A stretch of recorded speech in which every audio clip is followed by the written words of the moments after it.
हेर स्टुडेन्ट, मैले तिमीहरू सबैलाई हिजो पढेर आउनु भनेको थिएँ। आज म तिमीहरूलाई सोध्छु। ओए सुशान्त, त उठ। ल भन 10वटा प्रोटिन फुडहरूको नाम। सर 10वटा त आउँदैन। ल 10वटा आउँदैन भने एउटै भन् न त। सर मोमो चाहिँ कसरी भयो प्रोटिन फुड?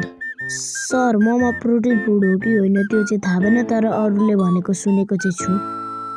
ए साँच्ची, आज त स्पोर्ट पो हो त। ल सबैजना स्पोर्टको लागि लाइन लाग त।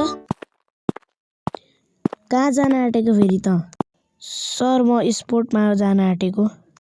तेरो होइन रे स्पोर्ट। सर मेरो पनि स्पोर्ट हो, मलाई जान दिनु न स्पोर्टमा। तैँले सुरुमा मोमो प्रोटिन फुड हो भन्ने एन्सर रङ हो, त्यसैले मैले तँलाई जान नदिएको। सर किन? मेरो स्पोर्ट हो भनेर सुनेको इन्फर्मेसन पनि त राइट त हो नि। तैँले प्रोटिन फुड भन्दाखेरि सुनेको इन्फर्मेसन रङ हो, अब तैँले अहिले भर्खर सुनेको इन्फर्मेसन पनि रङै हो। जा क्लासमा खुरुक्कन।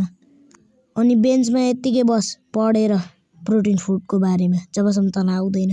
सब्सक्राइब चाहिँ गरिदिनु नि, कसैले सब्सक्राइब नगर्नु भनेर गलत इन्फर्मेसन देला।